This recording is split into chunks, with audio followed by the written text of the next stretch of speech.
successeur de Benoît XVI.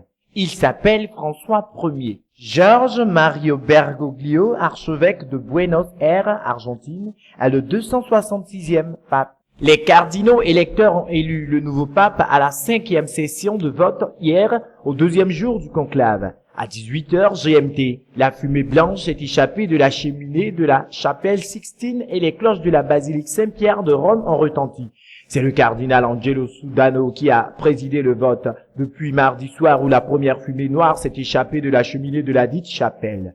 Elle a annoncé le premier vote non concluant et la reprise du processus électoral. Selon la législation actuelle et conformément au motu proprio du 21 novembre 1970, seuls les cardinaux de moins de 80 ans sont admis au conclave et leur nombre ne peut excéder 120. Ils sont 115 à y prendre part. Ils ont prêté serment de respecter le secret du vote et d'en accepter le résultat. Les cardinaux électeurs ont séjourné pour la durée du conclave à la résidence Sainte-Marthe, construite à cet effet dans l'enceinte de l'État du Vatican. Avant l'ouverture de cette assemblée, les cardinaux qui n'ont pas le droit de vote ont été invités à évoquer leur futur de l'Église lors des congrégations générales pour préparer l'élection du nouveau pontife romain. Celui-ci devait recueillir les 2/3 des votes. La journée d'hier, 2e jour du conclave, a vu l'organisation de 2 sessions de vote le matin et 2 autres l'après-midi.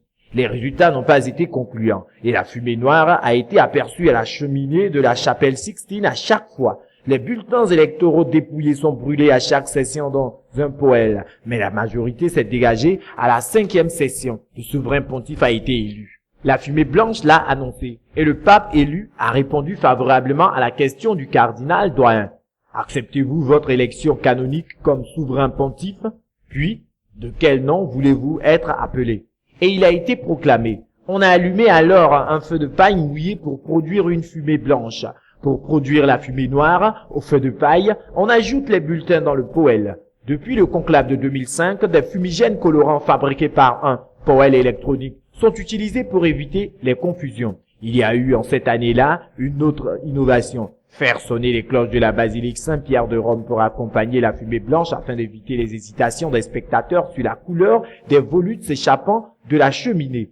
Et depuis le balcon central de la dite basilique, le cardinal protodiacre a prononcé « Habemus Papam », c'est-à-dire « Nous avons un pape ». Il faut souligner que la constitution apostolique promulguée par le pape Jean-Paul II le 22 février 1996 prévoyait en son article 75 que si au bout de 30 jours de vote l'élection n'était pas encore acquise, on pourrait alors élire le souverain pontife seulement à la majorité absolue, c'est-à-dire la moitié des voix plus une et non à la majorité des 2/3.